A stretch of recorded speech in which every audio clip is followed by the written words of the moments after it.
Hey guys, sit down, stay a while. Welcome on in. It's GoodHacks. I'm wearing a football shirt. If you're on Twitter, you might see that. If you're on YouTube, you're definitely seeing it. And guys, Thursday, August 8th, day one of the NFL preseason. It's here. College football season, weeks away. National sports media is eating this up. They love this time of year. Ravenous. But if you're tuning into GoodHacks, I think you and Tim and I are on the same wavelength here, because the MLB season is still going on, and there are so many different storylines, amazing storylines to talk about. We've got so many lined up for you today. What is this, season 2 of the podcast, episode 4, I want to say? All right. We are rolling through the dog days of this season, Tim. First of all, how are you? How's everything going? It's going. We're moving along. Dog days of the season, like you say, but even what's fascinating about baseball is that, look, there's 50 games left. We're in the second full week of August, really.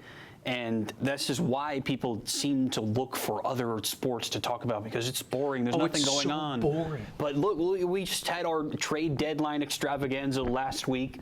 All these different people moving about. It's going to continue because, like we said, there's no waiver trade deadline anymore, but you can still see players moving if they get cut and DFA'd and such. So there are always still players moving about. Surprise teams that are in the playoff conversation that we didn't think would be there, like the Mets. Teams that we thought might be sticking around that aren't there anymore, like the Rockies. I picked them to make the postseason 2 months ago. How's that working out? They might have a top 5 pick at this point. We'll see.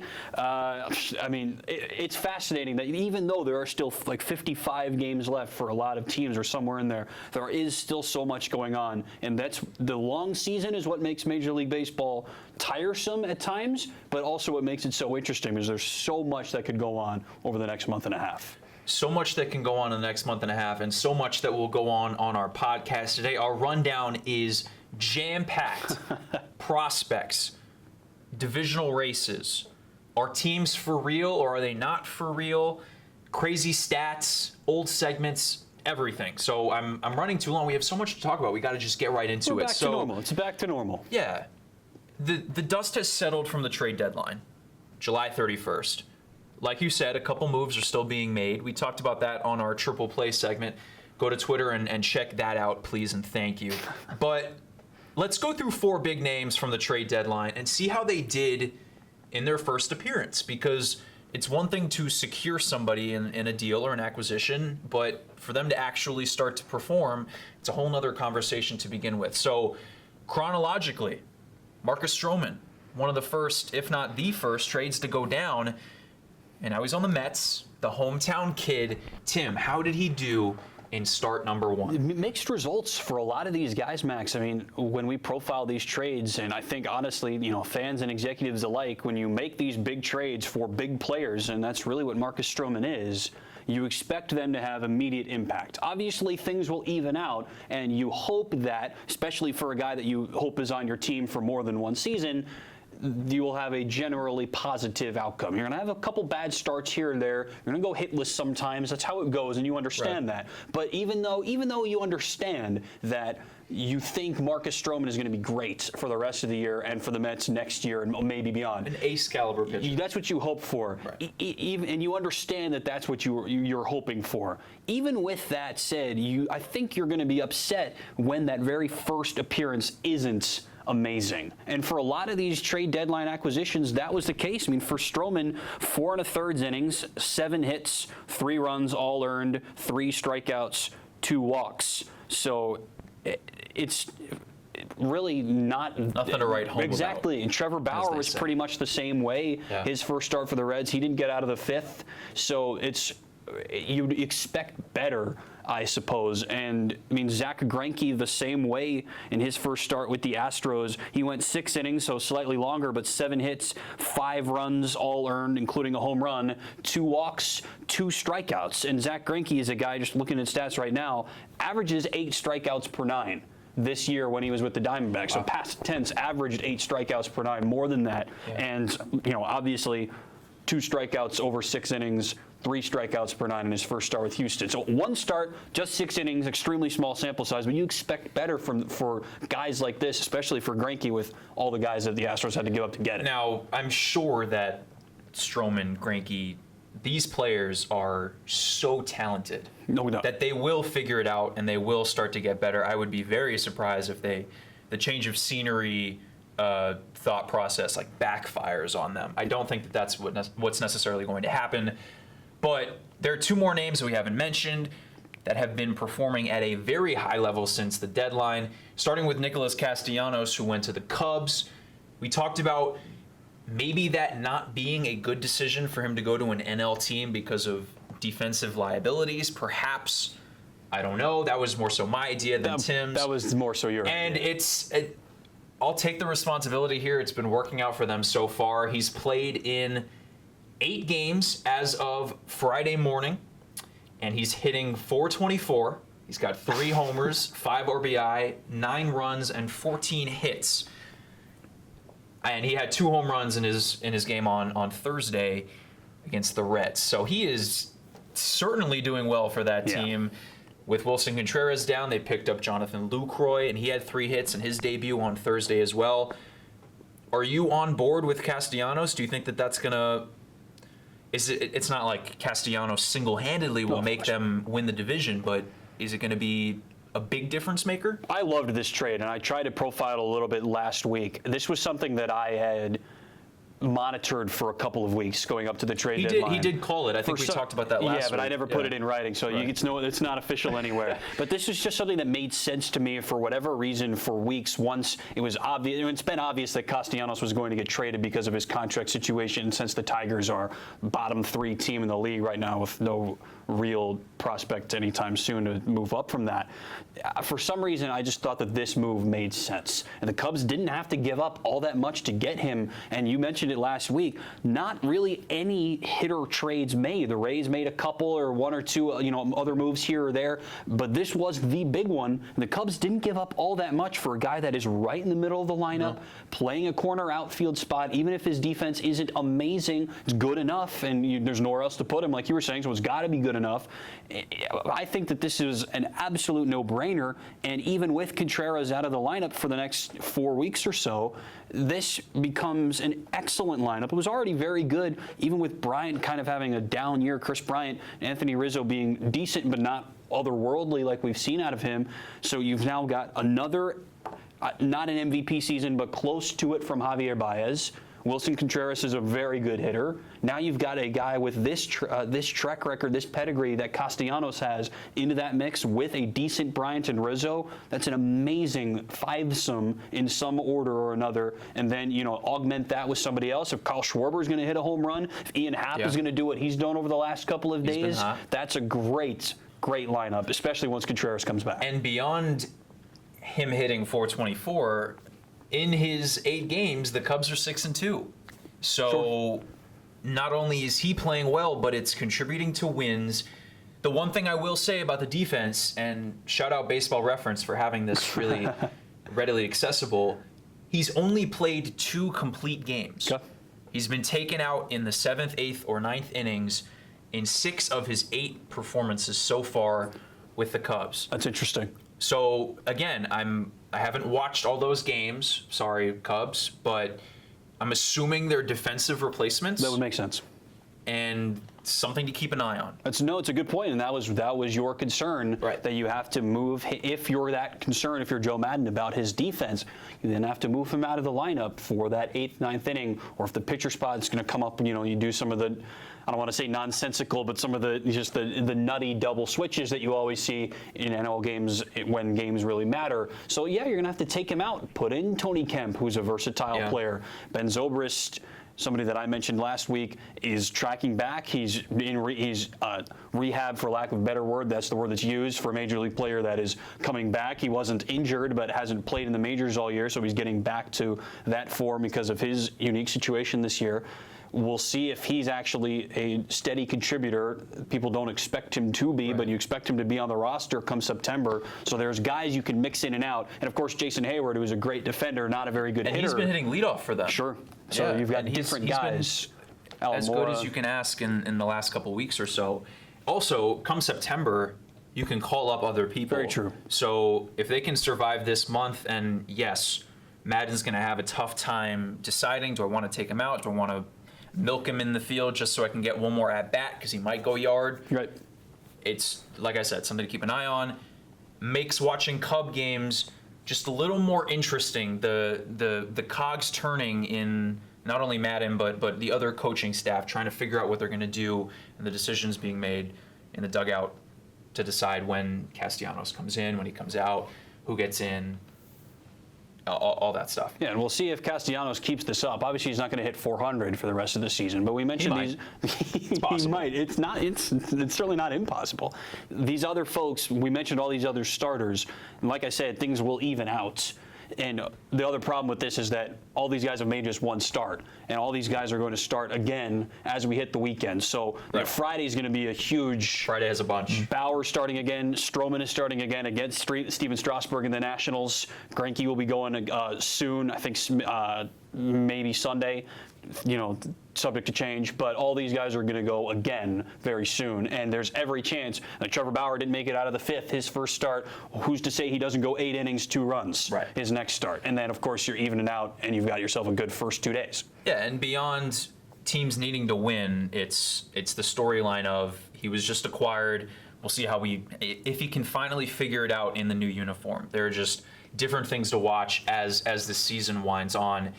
And from Greinke, who didn't do too well in his first Astros start, to another starting pitcher they acquired from Toronto, Aaron Sanchez, it was a little bit of a different story, Tim. That start ended up pretty well for him. Yeah, I'd say so. Complete opposite, right? And this was the guy that was, in theory, not thrown into the Zach Greinke trade, but I should say this was the guy that was overlooked. All the news about Zach Greinke, the trade made at the deadline, really at the bitter end. But then earlier in the day, the Astros bringing in Aaron Sanchez and Joe Biagini and Cal Stevenson, a minor leaguer, just for Derek Fisher. And that's it. And they got another starter in. Well, he has a really good jump shot, so that's true. I'm sure that joke is used so much, so I apologize. He's got coaching. He's got a coaching pedigree and also drops fly balls. But that's besides the point. Baseball, Derek Fisher drops fly balls. We'll see. He can hit home runs, maybe. Jury's out. But there. it was a lot just for Derek Fisher. It seems like a lot, and I'm surprised that the Blue Jays settled for that, in my opinion. Especially because, and we haven't said it yet, Sanchez pitched in a team combined no-hitter. His first start with the Astros, 6 innings, about 90-plus pitches, no hits, the first of 4 Astros pitchers, and a no-hitter on Hall of Fame night. So all of these Astros legends were honored over last weekend, and Sanchez, the newest member of the pack, starred in this game. He was fantastic. And then the addendum to this is that Joe Biagini pitches the 8th, the other guy coming in from that trade with the Blue Jays. So Sanchez, Will Harris, Joe Biagini, and then Chris Davinsky get the Astros through a combined no-hitter. Yeah. So those 2 new guys combined for 7 innings out of a 9-inning no-hitter. And what more do you want besides Sanchez doing it all himself? Sure, because Sanchez was going about his business, and once you hit, I guess, the 4th inning or so, people start to pay closer attention. But when Biagini comes in the 8th, this is not just a tune-up appearance for him. Great point. Because if he comes in and gives up 2 homers, that's his first impression for Astros fans. So the fact that he was able to get through that inning without giving up a hit was tremendous. Let me ask you a side note question. How do you feel about combined no-hitters? Because this is something that I've seen. We've actually talked about this a little bit at the beginning of the year when we were talking about all the records and all the the oddities, the uncommon things that happen in baseball. Do you think that they should be considered along the same line? Because there's been 310 or so no-hitters now, right, after all the combined ones this year. Should they be in a separate class? Should just the individual no-hitters be considered? I mean, it's still a no-hitter. It's still incredibly impressive, and you could argue that having guys come off the bench cold, or they warm up in the pen, you know what I mean? I still think it's more impressive to have one guy go 9 innings. There's no doubt. And it's always a tough call for the manager to decide if they want their starting pitcher to continue to go. And for Sanchez, I mean, you don't want him to get hurt in his first start. Sure, he's throwing a no-hitter, but they made the trade for him to pitch the rest of this year. So that would have been silly if they had him continue to go and throw 130 pitches, or Edwin Jackson that one time threw like 140 or 150. That presents a higher risk of injury for him, and then you gave away Derek Fisher for nothing, maybe, if he ended up getting hurt. So I digress. I'll go back to your question. I don't think that it necessarily should have like an asterisk next to it. It is different.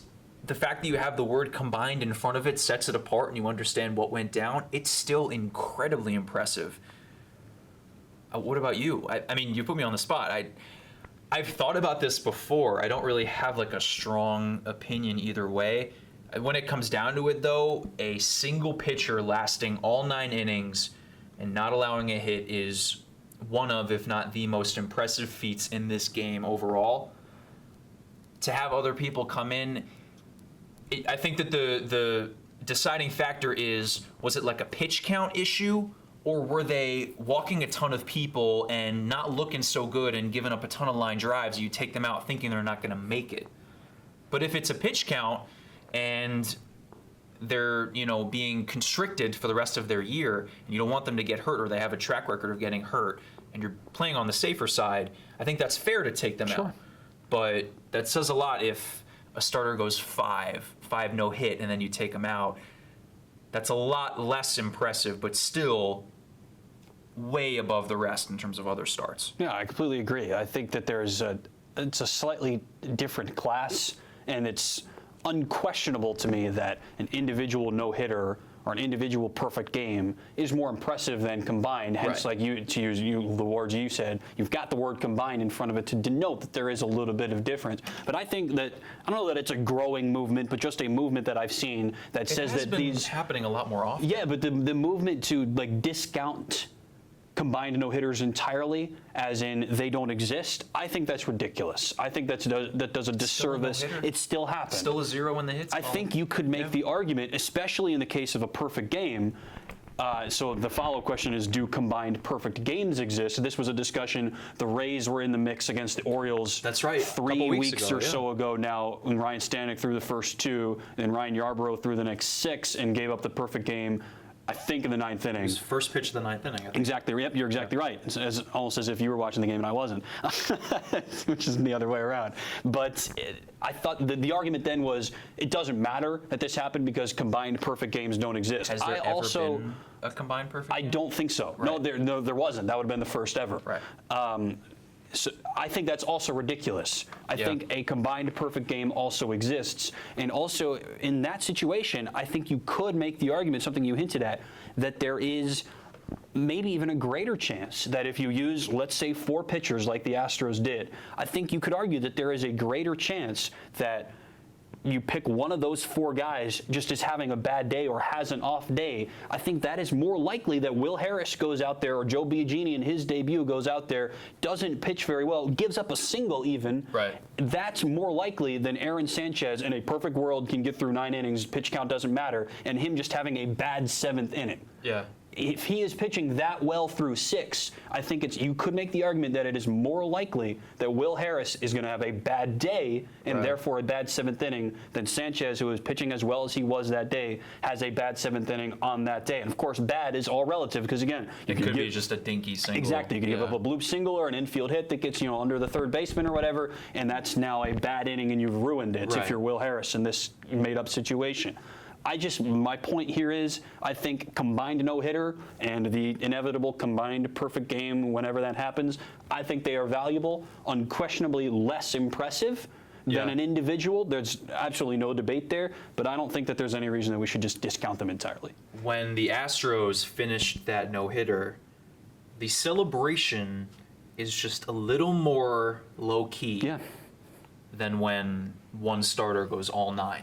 And I think that right there is the epitome of this conversation. There's still celebration. You don't just waltz out of the dugout and go into your high five lines. There's still a little bit of a happy scrum, I guess you could say. Not like a dog pile. Of course. But when a single person throws a no-hitter, catcher runs out, gives him a hug, and everyone converges on the mound. but it's just a little different, and yet it's still a no-hitter all the same. And it's still a win. Right.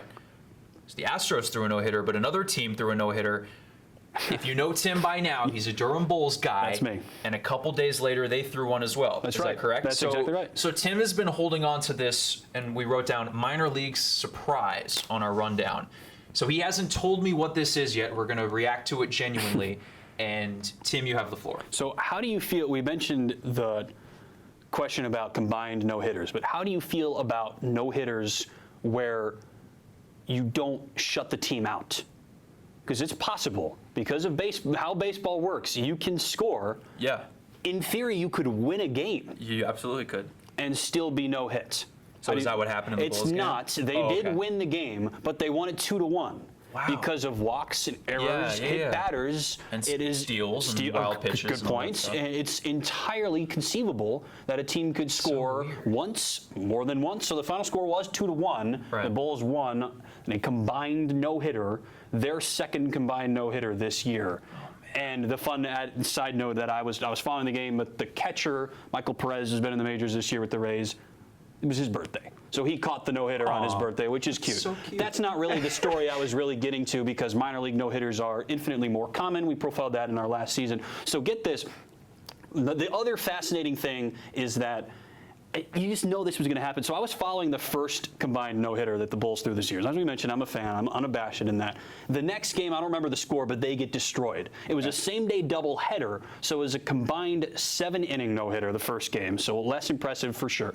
And then the second half of the doubleheader, you have to turn around and go play another game 90 minutes later. They get smacked. They lose the game. So the Astros, for instance, they shut out the Mariners on that combined no-hitter. The next day, Justin Verlander goes out. They win that game. So nothing the matter there, you would say. So the Bulls throw this combined no-hitter on Wednesday. They win it 2-1. And then Thursday, they're going for the series sweep against the Syracuse Mets AAA team. They lose the game 17-0. So a day after they give up 1 run magically and no hits, they give up 17 runs on 23 hits and lose the game 17-0. Goodness And gracious. look, again, we know that I like the minor leagues, and I just happen to be following both of these games, but this isn't like too uncommon per se. It's just wild to me, the difference there, the polar spectrum opposites. But let me run you through this Syracuse lineup.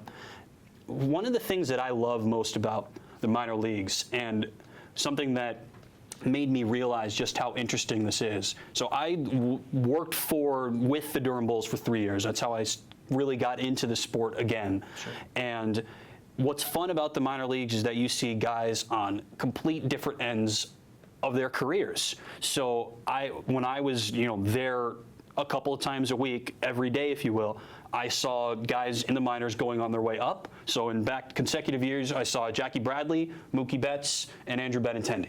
So that's the core, outfield for the Red Sox right now. So those are guys on their ways up, and now they're established major league players. Mm-hmm. And then I also saw guys on the other way. Like I saw Sergio Santos, who you might remember had 30 saves for the White Sox, I think in 2011.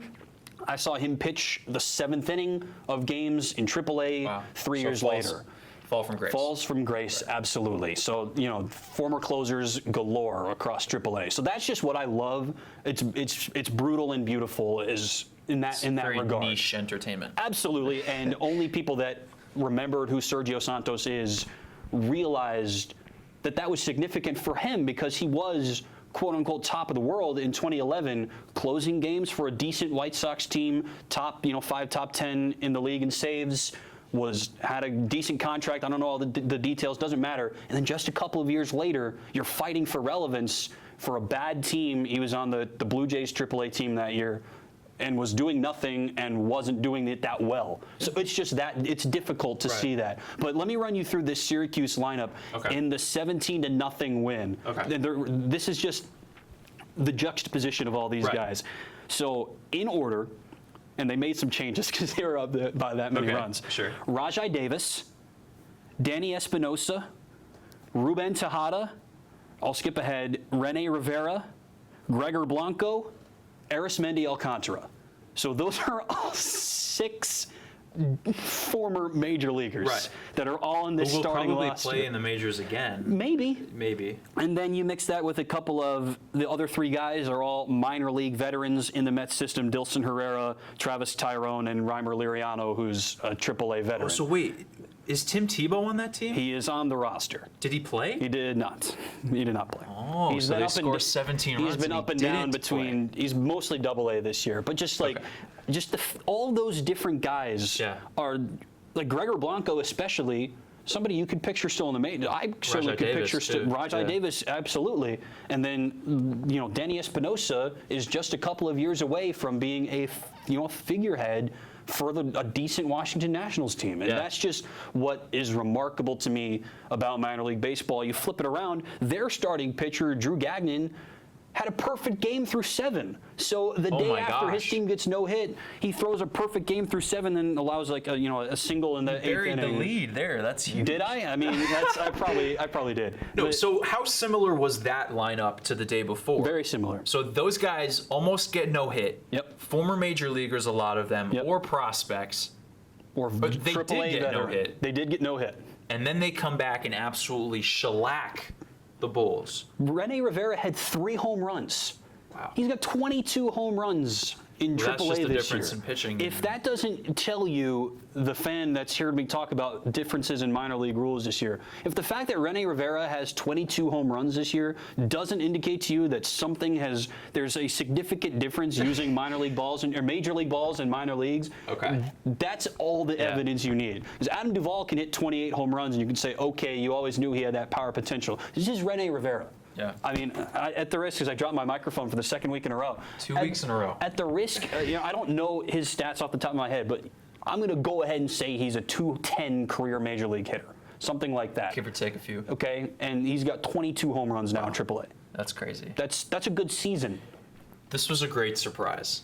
That's such an eventful 2 days. No kidding. Yeah. No kidding. And these games matter too. Like these two teams are in the wild card chase in the International League. So we're talking no hitter, perfect game potential, 4 home run potential. I'm sure there was a cycle watch in there somewhere. So all of these different oddities that we've continually talked about since the commencement of Good Hacks here, if I will, they were all present in those 2 days. Sure. So watch minor league baseball. Tim will tell you. There's so much going on. And great transition for me here is minor league baseball in the Marlins organization has seen its ups and downs. And with the trade deadline, a lot of teams are trying to trade for players that are going to help contribute right now, right? Yeah. The Marlins made 2 different trades and got incredibly highly touted top prospects for major league talent. And now, preseason, the Marlins were not in the discussion for a top 10 farm system.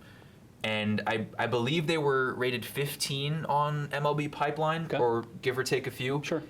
Now, after the deadline, they're top 5 in all of baseball.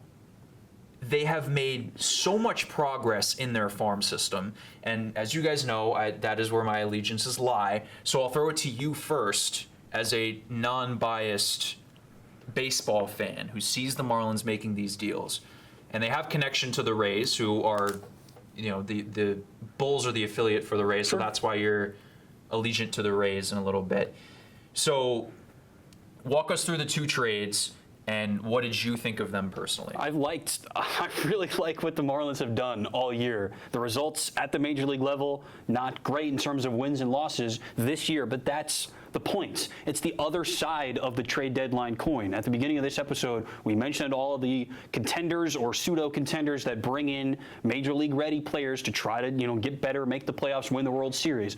Obviously, that's the main storyline at the trade deadline. The other side of it is the sellers. You try to get those people back so you become, that contender 5 years down the line. That's the goal. We all know that. And the Marlins have done an incredible job rebuilding this team through all of these trades. Now, of course, you're going to have some questionable trades in there. So when you get rid of these elite players, you have to bring in these elite guys back. So when you and I were talking about the Christian Yelich trade, ages ago, it seems, and we know how big of a fan you are of Christian Yelich, and I admire that.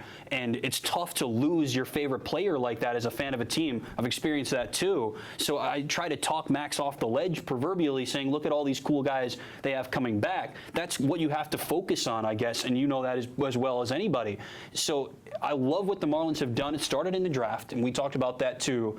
Getting J.J. Bleday, I think they had an incredible draft, and other people are quick to point out some of the other guys they got. You've talked about Nasim Nunez. I've talked about Cam Meisner. I think they're both great college-ish players, if you will. Those were 3 great selections with J.J. Bleday.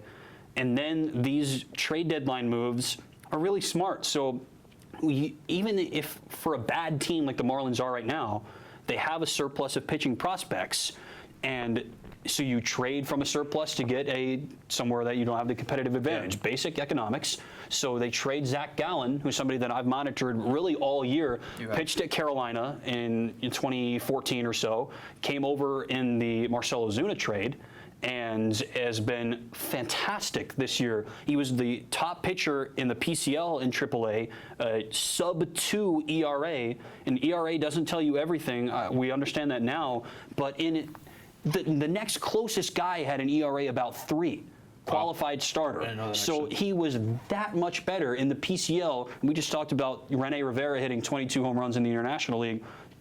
Home runs in the Pacific Coast League are a whole nother animal. They always have been. So this was a tremendous pitcher in the ultimate hitters league. So I was like, he's going to get called up any day now. And he pitched very well when he was with the Marlins. He did. And so you trade away that surplus of another good young starting pitching prospect to get Jazz Chisholm, who is an international signee, the #1 prospect for the Diamondbacks, who comes in and joins the Marlins farm system, which is in such good shape. He slots in at 4 in the initial revamp. So that just shows you how good everybody else is. Just ahead of Chisholm is Jesus Sanchez. You mentioned the trade with the Rays. Trevor Richards and Nick Anderson, 2 pitchers, 2 positions the Rays desperately need with all their injuries, go to the Rays. And the Marlins get back Ryan Stanek, opener extraordinaire, and Jesus Sanchez, one of the top outfield prospects in baseball. So you improve 2 areas of weakness, quote unquote, infield with Chisholm, who's a shortstop prospect with speed and power potential, and Sanchez, who can hit to all fields. His defense is good, his speed is good, power potential is pretty good as well from just what I heard in 2.5 weeks with the Durham Bulls this year, his AAA debuts. Those 2 trades right there. You bring in 2 top 5 prospects. These are 2 guys you think could be centerpieces for a team. For Sanchez, I think if you want to be aggressive, he could be in a Marlins starting uniform, the Marlins uniform, their starting lineup this time next year. I really don't think that's out of the question. So my reactions were a mixed bag. I think when I first saw that Gallen and Trevor Richards were being traded, I was a little bit apprehensive to say, great move. Yeah. Because before you look at the talent that you're getting back, those were 2 consummate professionals. I loved Richards' story, how he had worked his way up, and he has one of the best changeups in all of baseball. Supposedly what got him noticed initially. Right, and Zach Gallen has been great so far this year, but like you said, there is very much so a surplus of starting pitcher talent in the Marlins system. Sixto Sanchez is their best prospect as of right now. Yep. They got him from the Phillies in the JT Realmuto trade. So a very tough, absolutely. A very tough decision for the Marlins front office to decide, are Gallen and Richards expendable? Because here's an opportunity for us to get leaps and bounds better on the offensive side, which besides a few names that we'll talk about, that's been a weakness for the Marlins in their farm system and in their major league team as well. So what is the upside for Gallen and Richards? Is it like a 3rd starter in the rotation? Because we have so many guys in our farm who are years away. The team is years away, though. So are we going to use those 3 years from Gallen and Richards and know that when everyone else is up, they're going to slowly slot down in the rotation or maybe even go into the bullpen? So let's get value back. And they got, out of nowhere, their 3rd and 4th prospects in their farm system. And it's already a stacked farm system. So they got so much better offensively. And as I'm transitioning here, I went from, hey, why do we trade those guys, to, oh my gosh, this makes so much sense. And I'm so happy that there's been so much criticism on that organization when they make trades, but these are ruthless in the sense that those guys were great consummate professionals, like I said, but they got so much back that in maybe 1 year for Sanchez, like you said, but Chisholm's a little younger and other guys in their farm are younger. In 3, 4, 2, if all goes well, in those amounts of years, all of these people are going to be called up, and this team is not only going to be great with pitching, we knew that already, but their offense is going to be great too. That's the goal. I think if all goes well, the other, as you've mentioned before, the more pragmatic major league side to prospects is that they don't all pan out. We've seen that. So, I'll ballyhoo, I'll, say all these guys are going to be great if I think that. And so I think it's possible that a Marlins outfield this time next year, maybe not on opening day, I don't know how they're going to, how they'll play everything, but the Marlins outfield this time next year could be Monte Harrison, Lewis Brinson, and Jesus Sanchez by the end of the year, certainly by opening day 2021, if they feel that that's how they're going to go, and contracts, I don't know all the contracts, all that stuff. But if that's the case, and if Lewis Brinson can turn some of his AAA self into anything approaching a decent major league player, that's a great outfield to build the rest of the core of the team around. Oh, 100%. And JJ Bleday is... That's right. we're twiddling our thumbs waiting patiently until he's ready. But even if you look at their draft from last year, Connor Scott, when they picked him in the first round in 2018 then, he was one of their top prospects. Victor Mesa, an international signing. So all of these names, there's just so many of them, and it makes you giddy as someone who likes the minor leagues, someone who likes the Marlins, someone who likes to watch teams develop over years. It's a success story. The Astros are so good right now because of their farm. Other teams have developed over years and dealt with rebuilds to get better. Obviously, I am a little biased when I say this, but I think that you can agree with me that this has the makings, beyond a bombardment of injuries and prospects not panning out, but this has the makings of, we were talking about this when the Marlins were bad, but now they are perennial contenders in their division. I think it's entirely possible. Because of how well the team has appeared to have drafted, how well they have, recouped value from trades, even with, the quality of players that you trade. You trade away an MVP in Christian Yelich and somebody that maybe hasn't developed into quite that, but somebody that good in Marcell Ozuna. Somebody not quite that good, but somebody that is still decidedly good in Marcell Ozuna. Those are the two big ones. You have to get decent players back, you would think. So I do think that we could see in a couple of years the Marlins are a legitimate team. What's exciting about, if you're a fan of this team specifically, or you're a fan of minor leaguers, fan of success stories like you were saying, you get to start to see glimpses of the future. That's what's really exciting about call-ups, why I like the call-up corner. And, somebody that I've heard from you and other Marlins fans about all year, I know these other guys. I knew about JJ Bleday at the draft, Sixto Sanchez in the offseason, Sandy Alcantara in the Cardinals trade. These are folks that I knew about. Isan Diaz was not one of those people. I certainly don't know every prospect. I have a decent handle on AAA. Past that, not enough hours in the day, honestly. But Isan Diaz has been tremendous this year. Amazing. And now, finally, I mentioned you get that little glimpse into the future. He's my call-up corner this week, just because, look, the numbers speak for themselves. This is his first full year in AAA after playing a handful of games there last year in New Orleans. 305 average, 26 home runs and 21 doubles. So again, we mentioned home runs outrageous in the PCL this year and every year, so it's not the greatest indicator, but the fact that you could still be on the home run leaderboard when you've got guys like Kevin Cron and formerly Jordan Alvarez. But this is a second baseman. That's true. All right, go ahead. Yeah, take it away. No, I was just going to say that he could have potentially hit 40 homers if he played the rest of the year. Kevin Cron is a first baseman DH. That is what he does. He's a great hitter in the Diamondback system, and that's what he does. Jordan Alvarez, we've seen that now with the Astros. That is what he does. He rakes. But he doesn't play defense. We've talked about the Astros don't have a place for him because he doesn't have a position. Strictly he is a DH. And you're right, Isan Diaz is a second baseman with better than capable defense to this point in the minor leagues. So that's part of the reason that you feel comfortable with bringing him up. Similar situation to Austin Riley. better than capable defense helped him shift from third base to left field. So this is the future cornerstone of what, if you believe that the Marlins are going to be not only competent but front runners in a few years, this is now the beginnings of what that team was going to look like. Sure. I think that the glimpse is exactly what the Marlins fan base needed. Sure. Because it's one thing to see him on a tear and seemingly every day on Twitter see another Isan Diaz homer, but to have him come up, play at Citi Field against the Mets, and take Jacob deGrom deep off of the Dunkin' Donuts facade in right center field. With not his only parents on the live right, TV I mean that was an broadcast. amazing clip. Craig Minervini interviewing his parents, and he goes deep while that happens. I'm sure that's happened before with people that have been called up, but his dad had an incredible, genuine, heartfelt reaction, just like screaming and going crazy. That was really cool.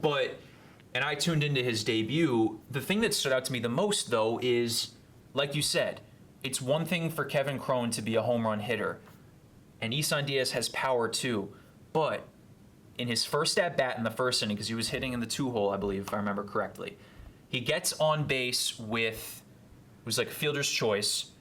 They threw somebody out at third. I don't know why I'm blanking on the other minute details, but he ends up stealing second base in his first time ever on base. He didn't get a hit, but he's on first, and Garrett Cooper had struck out, and it was on an outside pitch, so he leaned over the zone, and it was interference. Okay. So they called him out, and it was the end of the inning. But this is a five-tool player, is what I'm trying to say. That's right. That in his debut, he's stealing bags, he's beating out grounders, and he's hitting, no doubt, home runs. And this is just one of the names on this list. We haven't even named a couple people that will make an impact in the future. I could talk about this team all day. I know you love talking about minor league aspects, but let's move on now to the Buenhombre of the Week, a segment that we haven't used in a while, and it's another prospect that made his debut recently, Bo Bichette. We've talked about Vladimir Guerrero Jr., we've talked about the other sons of former major leaguers in their system, There are like six. Cavan Biggio. There are 6 of them total, which is insane. It's pretty incredible. Bo Bichette comes up, and he's played, his debut was July 29th. In his first 11 games, he's hitting .408 with 13 extra base hits, and his slash line is preposterous. Not only that, but Vladimir Guerrero Jr. has been raking during that time as well. So moving from the Marlins' excitement surrounding young talent, the Blue Jays fan base, we were talking about this before we went live on the show, that since we're trying to think of like the end of the era for them, and was it the Jose Bautista ALDS bat flip that against the Rangers in that whole Rougned Odor That was what I was going to say. series. The literal knockout, the Rougned Odor punch eventually, does that knock out the Blue Jays? But since then, R.A. Dickey's gone, Bautista, Edwin Encarnacion, Tulo, Josh and Donaldson. and Josh Donaldson, and now Marcus Stroman too. Yep. So try to put yourselves into the Blue Jays' shoes here. Finally, after several years, it's paying off their patience, and these prospects that they've either drafted or gotten in other ways, they're bursting onto the scene in a huge way. I mean, Bichette's most recent home run, I believe it was on Thursday, was an absolute moonshot off the upper deck facade. And I don't have it in front of me yet, but he's breaking all kinds of records in terms of, here it is, okay. New MLB record with a double in 9 straight games. So not only is that like a record for prospects, but it's also an MLB record. Right. He's been in the league for 2 weeks. effectively 2 weeks, and he's already setting MLB records. His swing is beautiful. He's got an incredible flow of hair, and he's talented in the field too. This is a infielder that we're talking about. So you've watched a couple clips of him so far. What are your thoughts? I mean, this guy has it all. And we've said that about Vlad Guerrero Jr. too. His defense is good. Bichette is a legitimate 5-tool player, to use your words earlier. He has the ability to do it all. And what's exciting about the Blue Jays now that these guys are all up, I look at the success that these guys have had immediately in Bichette's first 2 weeks in the majors. Look where these guys play. With the Marlins, we talked about how good their outfield looks. There are only so many spots, right? If you've got all these, if all of the Marlins outfield prospects materialize, you can't play all of them. You can try to convert them here and there.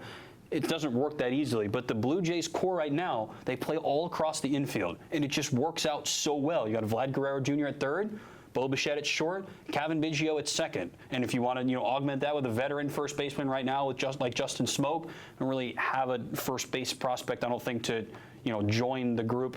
I want Jeff Bagwell's son to suddenly play for the Blue Jays too, and then you just give birth quick and get these guys in the travel ball. Sure, right? Like who knows? That would be funny. They've got a couple of other sons of major leaguers like Griffin Conine, but he's an outfielder, and he's we'll see if he sticks it. My point is that just in terms of roster construction, this is built extremely well. Yeah. You've got 3 of your 4 infield spots set in theory, and I think Bichette and Guerrero are clearly have the higher ceiling than does Cavan Biggio. Frankly, people didn't really talk about him too much, and he had a pretty fast ascension this year. He's great in the minor leagues this year. He's deserved to be called up on a bad team. I think the other 2 are clearly the figureheads of the rebuild, but even still, you've got 3 set pieces, if you will, that are right there playing premier defensive positions. So now all you need is a center fielder, right? If you want another premier defensive position. Now the question is, where does the pitching come from? So that's the big question. I mean, there are a couple guys in the in the pools. Anthony Kay was the figurehead in the Marcus Stroman return.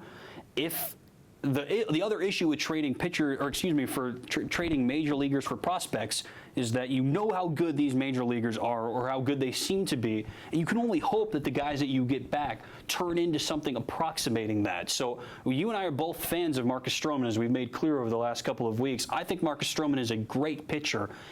I don't know that Anthony Kay will become as good as Marcus Stroman is. There's no way to know. No, of course not. But I don't think that that's likely because of how good I think Stroman is. Sure. So if they get somebody else close to him back in that trade, it's effectively a 1-for-1, right? In that sense, I just don't think that's likely. And he was an ace for them for years. Right. So my point of bringing Anthony Kay in is that now you hope to build this rotation back up. You've lost a couple of guys, Stroman and Sanchez, Biagini in the mix there too.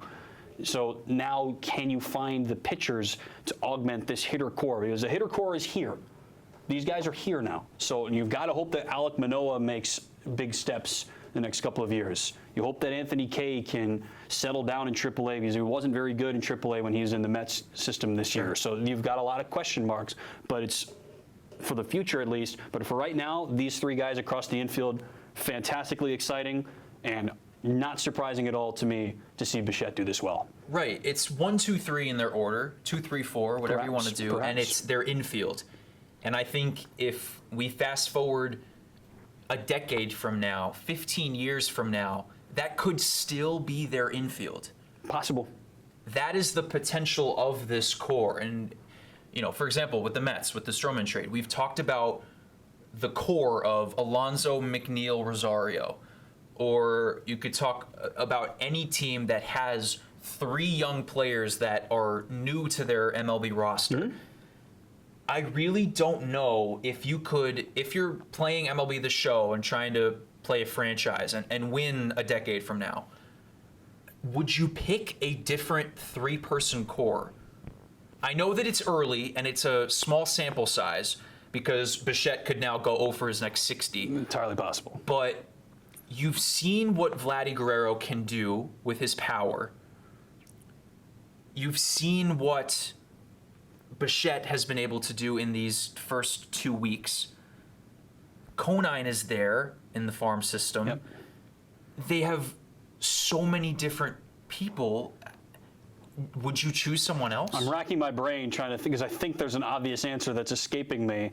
I can't think of anything right now. I mean, look, I think the Dodgers still technically have a young crew, if you want to think that Corey Seager can bounce back. So it's Seager, Bellinger, and who's your third? Verdugo, if you want to just a pure prospect, or if Will Smith catches, is that, or even if he plays first, is Gavin that your Lux. Third? I don't know where you play him, but I think Gavin Lux is going to be a tremendous player too. Right. But those guys don't exist yet. Will Smith has been great in his 2.5 weeks when he's been in and out.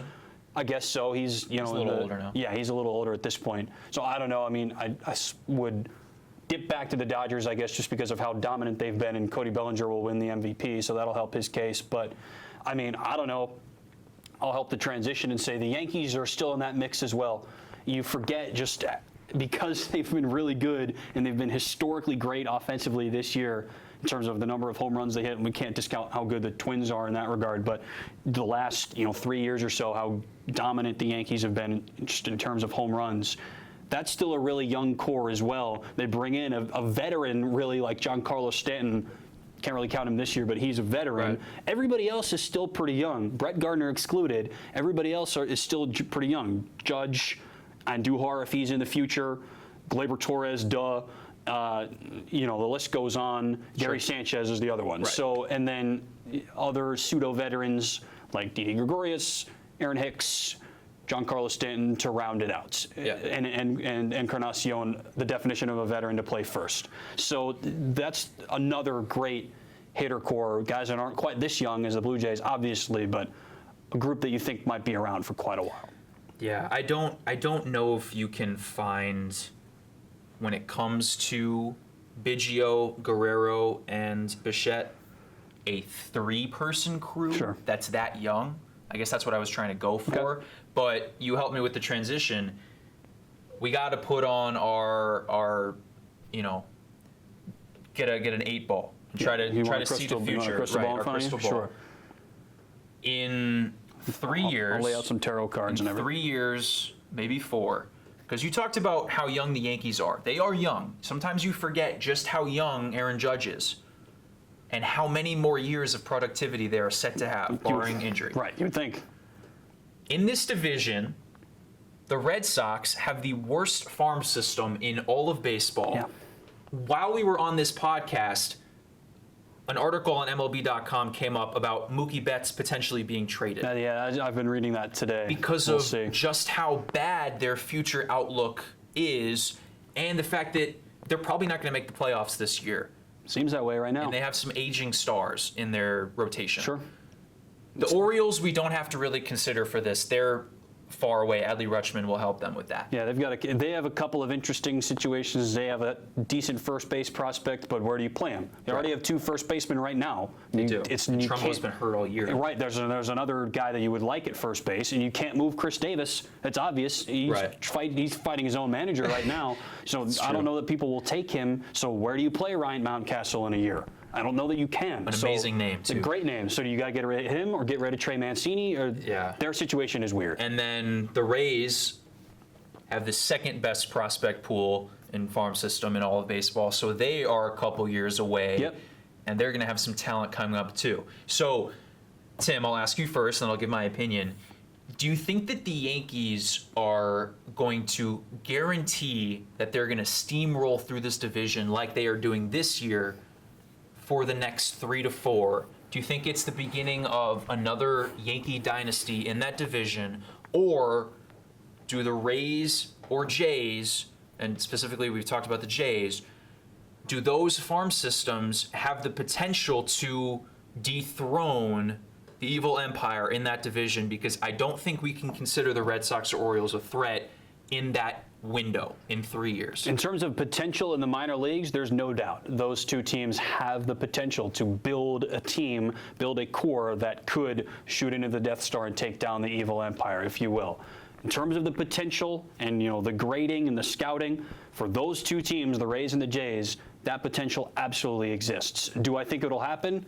No. I think that the Yankees do continue to have a stranglehold, the Sith grip, whatever you want to call it, on the division The for force strangle. I don't know exactly what it's called. I don't know if there's a admit. name for that. There is, but I don't know what it is. I think that they will exact that power on the rest of the division. We saw it this year. From my perspective, and other Rays fans said this at the beginning of the year. They said, why don't national media give us credit for being good enough in leading the division for the first 3 weeks, month of the season, which was true. And then everybody was not giving them credit because it just seemed just latent, ever likely that the Yankees and or the Red Sox were going to sneak back up get back to full health, get back to their full potential, and take the division back. And that's exactly what happened, not with the Red Sox, but with the Yankees, and then some this year. I think that could happen again. Maybe even next year, who knows?